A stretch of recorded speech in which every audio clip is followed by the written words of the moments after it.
بسم الله الرحمن الرحيم إن الحمد لله نحمده ونستعينه ونستغفره ونتوب إليه ونعوذ بالله من شرور أنفسنا ومن سيئات أعمالنا من يهديه الله فلا مضل له ومن يضلل فلا هادي له أشهد أن لا إله إلا الله وحده لا شريك له وأشهد أن محمدا عبده ورسوله بارك الله فيك صلى الله عليه وعلى آله وصحبه ومن استنى بسنته واقتفى أثره بإحسان إلى يوم الدين. ربنا لا علم لنا إلا ما علمتنا إنك أنت العليم الحكيم. اللهم إنا نسألك علما نافعا ورزقا طيبا وعملا متقبلا، ونسألك ربنا الصدق والإخلاص في القول والعمل. اللهم إنا نسألك فعل الخيرات وترك المنكرات وحب المساكين، وإذا أردت بعبادك فتنة فاقبضنا إليك غير مفتونين. ونسألك اللهم حبك وحب من يحبك وحب عمل يقرب إلى حبك. رب اشرح لي صدري ويسر لي أمري واحلل عقدة من لساني يفقه قولي. Në vijim të nderuar vëllezër, mbas kësaj parathënie, kësaj hapje me lavdrime, madhrime, lartësime dhe falëndrim për Zotin e botrave, për çdo mirësi të tij, dhe me këto salavate dhe selame për pejgamberin alayhis salam, familjarët, shokët e tij dhe të tjerë ata që pasojnë rrugën dhe sunetin e tij me përpikmëri deri në ditën e llogarisë. Do të vazhdojmë me mësimin ton të radhës nga ky libër i dobishëm me titull Gjawami al-Ad'iyati an-Nabawiyya, përmbledhje e duave profetike të shehut të nderuar Abdurazak al-Badr, Allahu e ruajt ata dhe na dhënë dobi nga dituria e tij.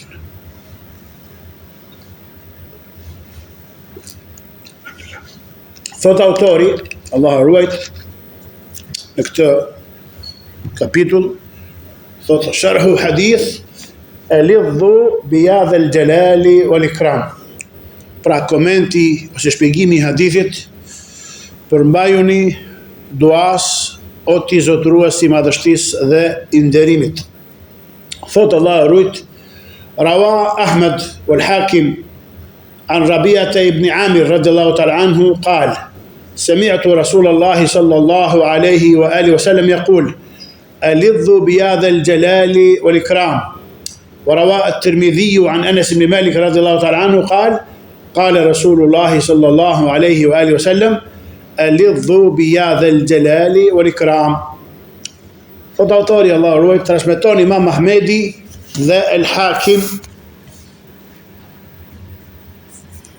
dhe hadithin e ka saktuar Sheikh Al-Albani nga sahabiu Fisik Rabia ibn Amir, Allahu që të kënaqë me të, i cili ka thënë: e kam dëgjuar të dërguarin e Allahut sallallahu alaihi wasallam duke thënë: përmbajuni duas o ti zotëruesi i madhështisë dhe i nderimit. Po ashtu Tirmidhiu e ka transmetuar me një rrugë tjetër nga Anas ibn Malik, Allahu që të kënaqë me të, i cili ka thënë: i dërguari i Allahut sallallahu alaihi wasallam ka thënë në transmetimin tjetër: elidhu bijadhe l-gjelali wal-ikram. Pra përmbajuni duas o ti zotëruesi i madhështisë dhe i nderimit. Ky është transmetimi i Tirmidhiu dhe ka saktuar Sheikh Al-Albani rahmetullahi alayh. Thotë Sheikh Abdurazak, Allahu ruajt, ky është një hadith madhështor nga profeti ynë sallallahu alaihi wasallam, i cili nxit për këtë mjet të madh në çështjen e duas. Pse? Sepse duaja vëllezër është wasila min wasail at-tawassul ila Allah subhanahu wa ta'ala, at-tawassul al-mahmud, al-matlub, ibada. Sepse duaja është një mjet afrimi, tawassuli tek Allahu tabaraka wa ta'ala, dhe është mjet i ligjëruar dhe i lavdruar dhe i kërkuar. Sepse pejgamberi sallallahu alaihi wasallam thotë: "Dua huwa al-ibada." Duaja ajo është adhurimi. Pra ky është një hadith madhështor nga profeti ynë alayhi salatu wasalam, i cili nxit për këtë mjet të madh në çështjen e duas. Pra para duas dhe përmirësinë e lutjes me këtë emër të Allahut. Prandaj muslimani duhet të mos i ndahet kësaj duaje, pra ta praktikoj vazhdimisht dhe të thotë shpesh ja dhel xhelali wal ikram. Pra të jetë lutje hapse, ti parathënie, para përgatitje për çfarë do të kërkosh mbas saj. Se ja dhel xhelali wal ikram çfarë? Ti po i kërkon Allahut me emrin e tij, Zot o ti zotërues i madhështisë dhe i nderimit. Pra është dyshe që nuk ndahet bashkë, që ta shpjegoj shehu në vijim. Do me thënë, ta bëj këtë pjesë të vazhdueshme të duas së tij dhe ta përsëris atë shpesh, sepse fjala e tij alayhi salatu wasalam elidhu bi yadhil jalali wal ikram ka kuptimin, siç ka thënë Ibnul Athiri, një nga selefët, Allahu e mëshiroft, ka thënë përmbajuni asaj, qëndroni në të dhe shtojeni thënien dhe shqiptimin e saj në lutjet tuaja. Thuhet në aspektin gjuhësor, eledha bi shay'in yulidhu ildhadan. Kur njeriu i përmbahet diçkaje, këmbgul, insiston dhe vazhdon në të. Pra nuk është qëllimi i fjalës së profetit alayhis salam elidhu bi hadhal jalali wal ikram, që njeriu të thot vetëm çfarë? O ti zotërues i madhështisë dhe i nderimit. O ti zotërues i madhështisë dhe i nderimit. Pra ti po e thret Allahun me këto emra, me këtë cilësi. Allahu thot po, atëherë kërko, lyp. Walillahi al-asmaul husna fad'uhu biha. Pra e paraprin duan tonë dhe me ja dhel xhelali wal ikram, ja dhel xhelali wal ikram, pastaj kërkon ighfirli, irhamni, ihdini, zawijni, a'fu anni, as'aluka al-janna wa a'udhu bika min an-nar. Pra kjo është si hapje, si paraprirje e kërkesës tënde. Pra nuk është qëllimi që të thot vetëm ja dhel xhelali wal ikram, duke përsëritur atë pa bërë lutje, sikur lutjet e sufistave, njerëzve të humbur dhe të devijuar, sepse nuk gjendet në lutjet e transmetuara nga profeti alayhi salam përsëritja e thirrjes pa kërkesë dhe pa lutje. Fjala e tij alayhi salam përmbajuni duas o ti zotërues i madhështisë dhe i nderimit, do të thotë bëjeni këtë mënyrë të afrimit tek Allahu i madhruar, duke lutur atë me cilësinë se ai është zotërues i madhështisë dhe i nderimit, para lutjeve dhe kërkesave tuaja. Pra kur muslimani i kërkon Zotit të tij, ai ngulmon me këtë mjet. O ti zotërues i madhështisë dhe i nderimit, duke ju përmbajtur asaj dhe duke e përdorur shpesh përpara duas së tij. Ky lloj afrimi tek Allahu te baraka taala me këtë emër ka ardhur në shumë hadithe dhe profeti ynë alayhi salatu wasalam ka nxitur për këtë, siç përcillet nga Theubani, robi i liruar e pejgamberit selam, Allahu që të kënaqë me të, transmetohet se ka thënë: kur i dërguari i Allahut sallallahu alaihi wasallam përfundonte namazin e tij, kërkonte 3 herë falje dhe thoshte: Allahumma anta salam wa minka salam, tabarakta ya dhal jalali wal ikram. O Allah, ti je as-salam dhe prej teje është selami, i plot begati je ti, o zotërues i madhështisë dhe i nderimit.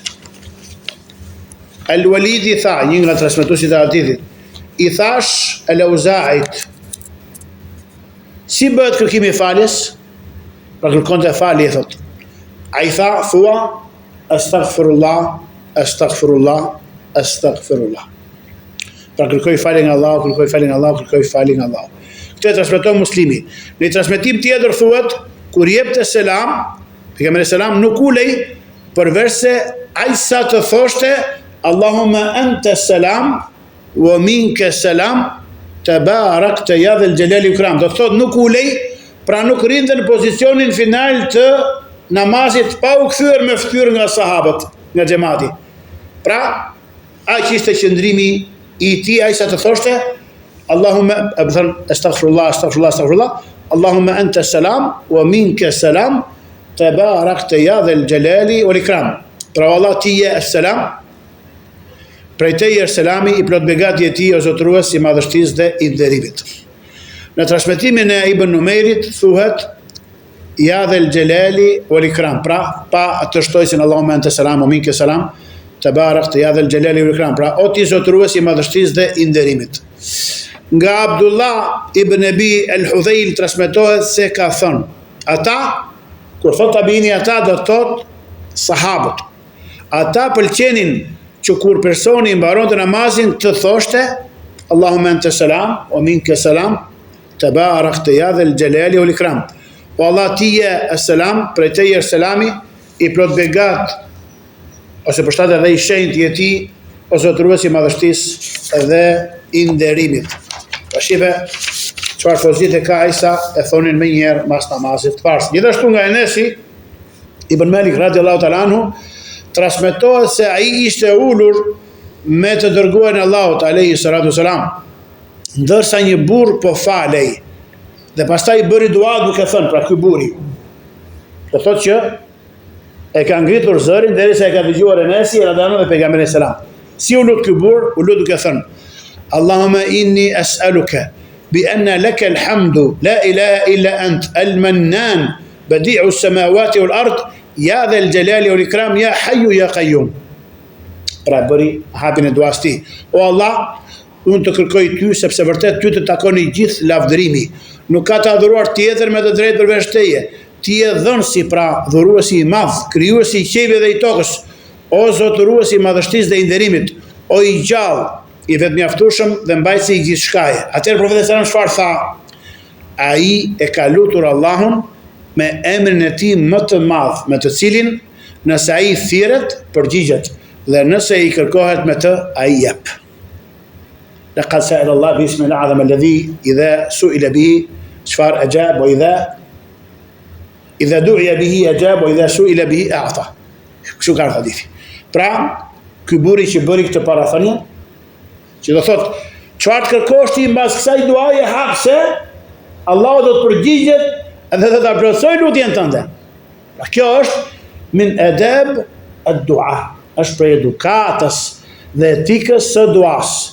Jo me dalë direkt në thella si që bëjmë ne, të paditërit. Por se me mësu etikën edhe edukatën e duas.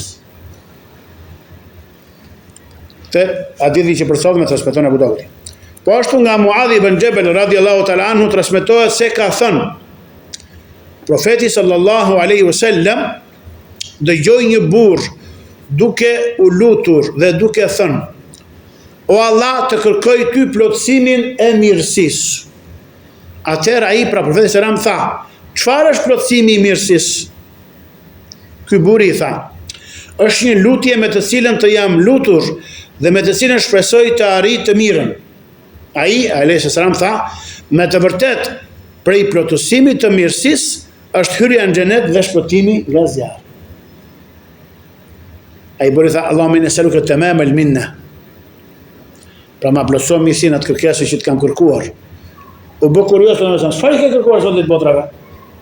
Edhe pastaj e orientoi, tha: me të vërtet, prej plotësimit të mirësisë është hyrja në xhenet dhe shpëtimi nga zjarri. Pastaj dëgjoi një burr tjetër duke thënë: Ja dhel xhelali wal ikram. O zotëruesi i madhështisë dhe i nderimit. Profeti selam çfarë tha? Të është pranuar lutja, prandaj kërko. Allahu Akbar. Profeti selam në transmetim tjetër dëgjoi një burr duke thënë: O Allah, ty të kërkoj durim. Atëherë ai alayhi salam tha: ti ke kërkuar Allahut sprovën, prandaj kërkoj atij shëndetin dhe mirëqenien. Shive sa ka të bëj dhe edukata në dua, pra edukata në paraqitjen e duas Zotit të botrave subhanahu wa taala. Këtë transmeton Tirmidhiu.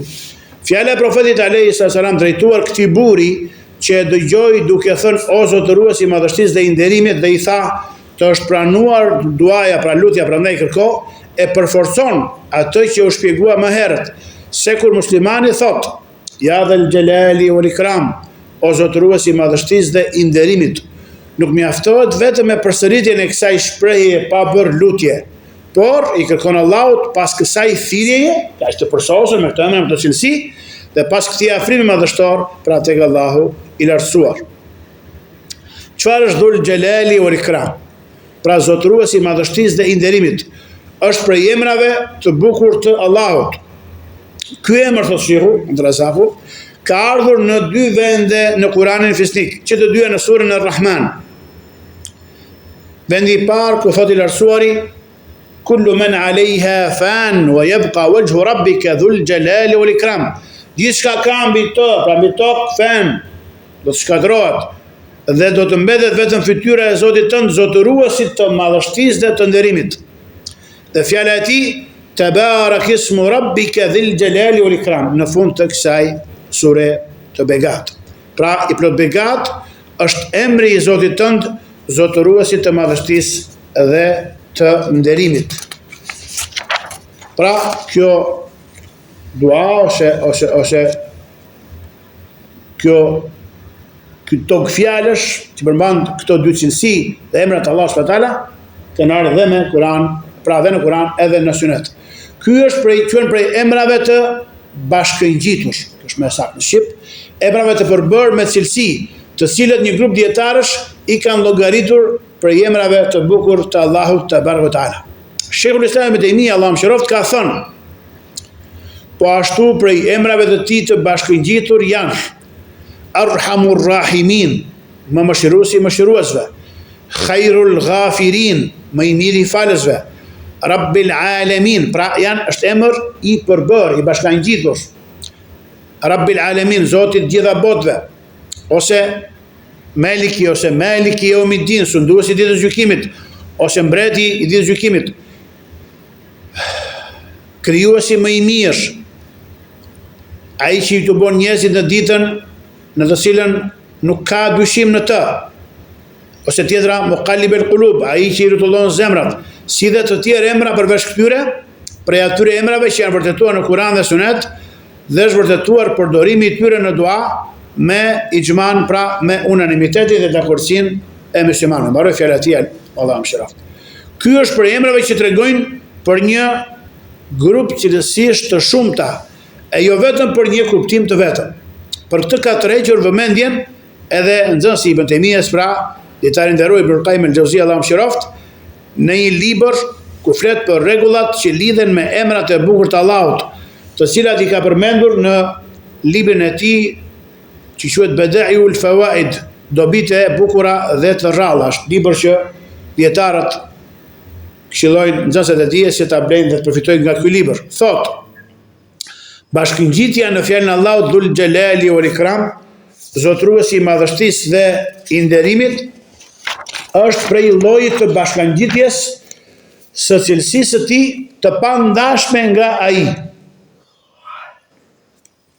Siç është fjala e tij Dhur Rahma, pra zotëruesi I mëshirës, dhe Dhul Quwa, Inna Allahu ar-Razzaqu Dhul Quwati al-Matin, pra zotëruesi I fuqisë, sepse Ibn Qayyim, Allahu mëshiroft, madhështia, nderimi, mëshira dhe fuqia janë të gjitha cilësitë e Allahut të veçanta për të që tregojnë madhështinë dhe përsosmërinë e tij subhanahu wa taala.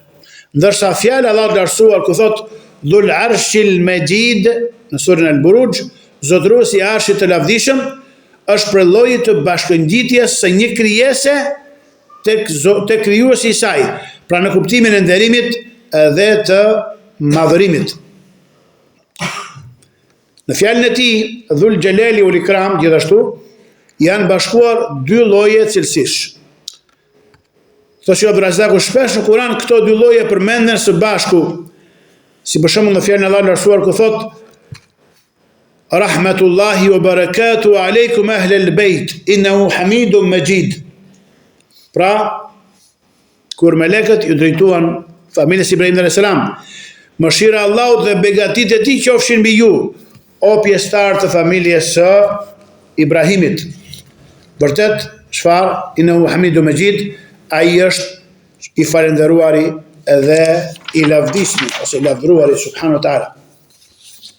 Dhe fjala e tij fa inna rabbi ghaniyyun karim, me të vërtetë Zoti im është I panevojshëm, I pasur dhe bujar. Dhe fjala e tij fa inna Allaha kana afuwan qadira, me të vërtetë Allahu është gjithmonë falës I madh dhe I plotfuqishëm.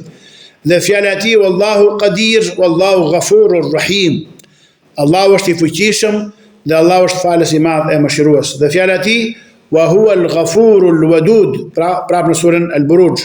Ai është falës i madh dhe shumë i dashur. Dhe shembuj të tjerë si këto janë të shumta në Kur'anin fisnik.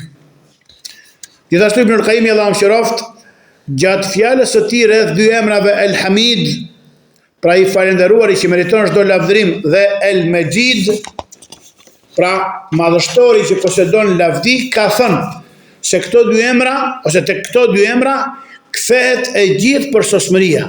Hamidum Majid. Kur e themi ne këtë? Kur dërgojmë salavate, namazin ton. Allahumma salli ala Muhammedin wa ala ali Muhammed, kama sallaita ala Ibrahim wa ala ali Ibrahim innaka Hamidum Majid. Edhe wa barik ala Muhammad wa ala ali Muhammad kama barakta ala Ibrahim wa ala ali Ibrahim innaka Hamidum Majid. Pra je duke deklaruar çfarë? Ti je Hamidun, i falendëruari që meriton çdo lavdërim, dhe El Majid, madhështori që posedon lavdi subhanahu wa taala. Pra çfarë ka thënë Ibn al-Qayyimi? Ka thënë se tek këto dy emra kthehet e gjithë përsosmëria. Prandaj Allahu çfarë? Huwa al-mustahiqu lil-ibada. Ai posedon këto emra, këto cilësi, ka ishte përsosura, ka ishte bukura, ka ishte plota, ai meriton adhurimin e krijesave, jo krijesat që janë të mangëta. Ai pra Ibn al-Qayyim tha, sa i përket madhështisë, el-Majd, ajo përfshin domosdoshmërisht madhështinë, gjerësinë dhe lavdinë. Ndërsa falënderimi tregon për cilësitë e nderimit dhe të bujarisë. Allahu i madhruar është zotëruesi i madhështisë dhe i nderimit. Pra, ky thot Ibn al-Qayyimi është kuptimi i fjalës së robit la ilaha illa Allahu Allahu akbar. Pra nuk ka të adhuruar tjetër me të drejtë përveç Allahut dhe Allahu është më i madhi, sepse la ilaha illa Allah tregon për uluhijen,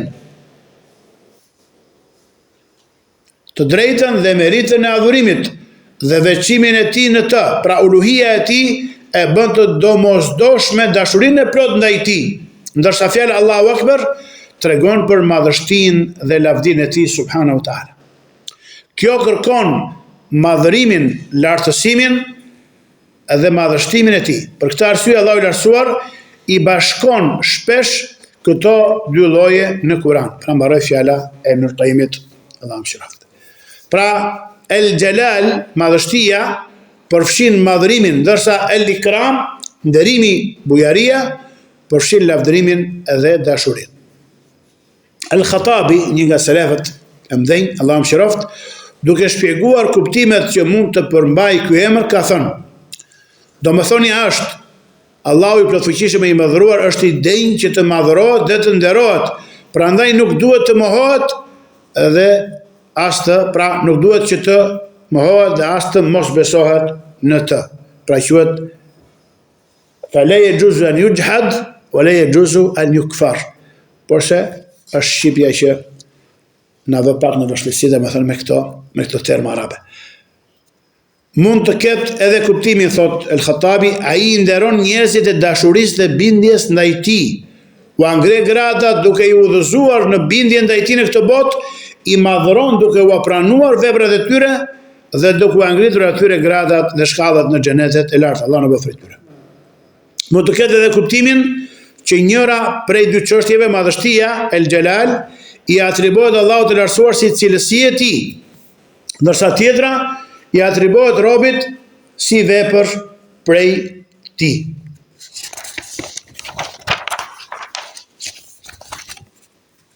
Si fjala Allahu subhanahu wa taala ku thot huwa ahlu taqwa wa ahlu al-maghfira në surën Mudaththir. Ai është i denjë për të pasur frikë dhe i denjë për të falur. Pra njëra prej këtyre dy çështjeve, pra falja i përket Allahut, ndërsa tjetra devotshmëria u përket robërve. Pra mbaroj fjala e El-Khattabit, Allahu mëshiroft. Sheikhul Islam Ibn Taymija, Allahu mëshiroft, i ka përmendur këto tri mundësi, sa po dëgjuam, dhe pastaj ka thënë: mendimi i parë është më afër asaj që synohet. Pastaj ka thënë: nëse ai është i denjë për madhërim dhe nderim, atëherë është e domosdoshme që ai në vetvete të ketë cilësi që e bëjnë të meritoj këtë.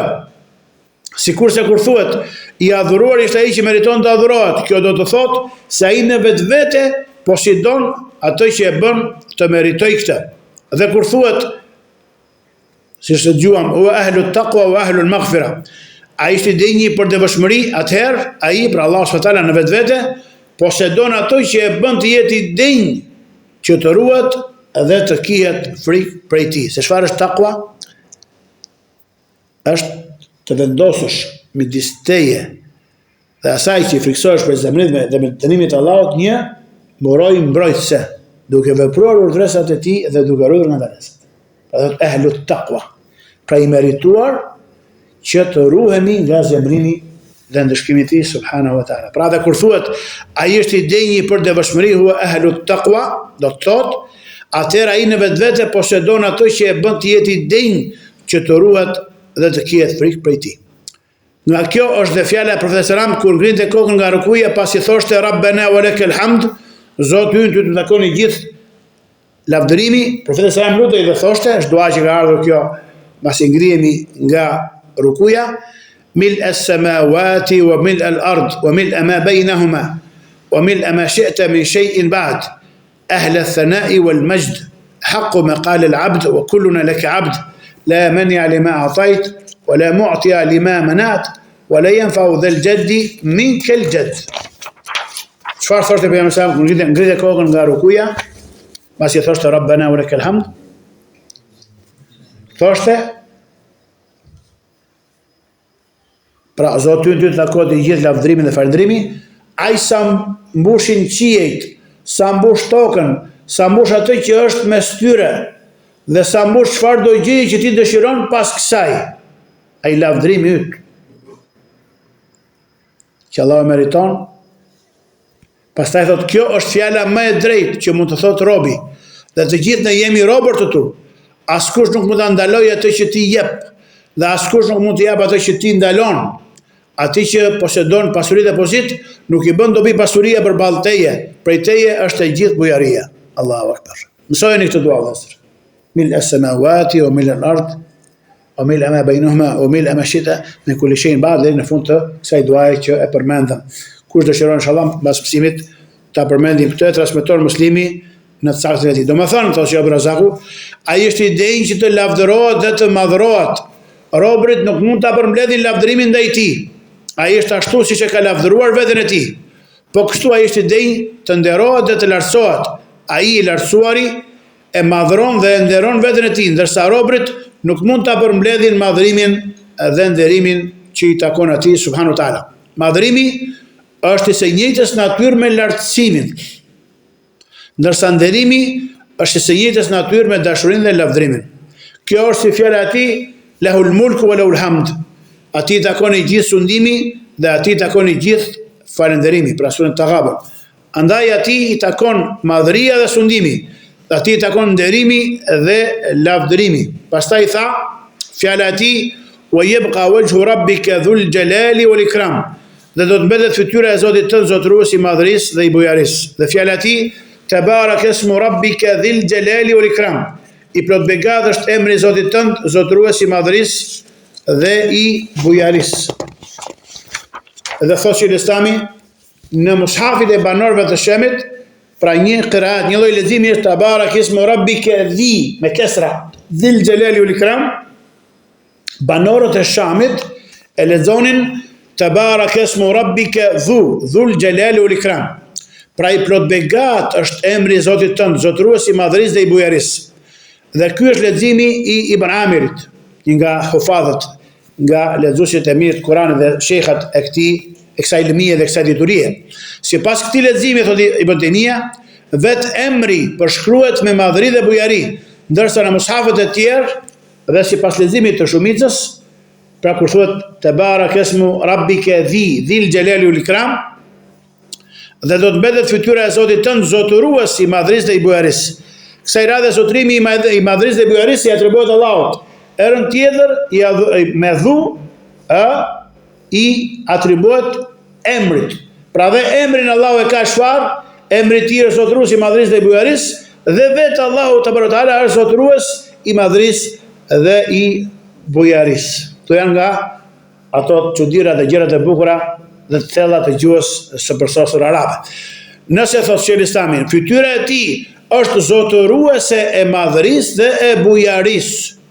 Kjo është një tregues, ashtu si edhe kur emri i tij është zotërues i madhërisë dhe i bujarisë. Pra thotë o jep wajhu rabbika dhul jalali wal ikram ose dhil jalali wal ikram dhe mbetet fytyra e Zotit tënd.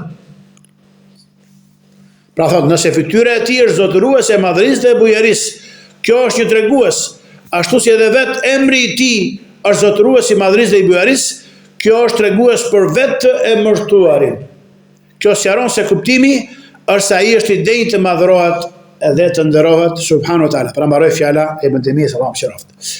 Duke ditur se fiqhu dhe Sheikh Abdul Razak është prej dietarëve bashkëkohor që ka bërë një libër shumë të dobishëm, e ka quajtur Fiqhu al-Asma'il Husna, diku me 400 kusur faqe. Këshillon dietarët ta blejmë të librin ta lexojmë. Duke ditur se fiqhu, pra kuptimi i emrave të bukur të Allahut dhe njohja e kuptimeve e domethënieve të tyre ka ndikim në jetën e robit dhe në adhurimin e tij ndaj Allahut, pra është një lëmi dhe një dituri që duhet mësuar vëllezër, dhe duhet japim shumë rëndësi. Është prej dijeve më të dobishme, të njohësh al-asma wa sifat, por jo vetëm, të njohësh fiqhun e tyre, kuptimin, esencën, ajkën e tyre, përmbajtjen e tyre, dhe çfarë kërkojnë këto emra të cilësi.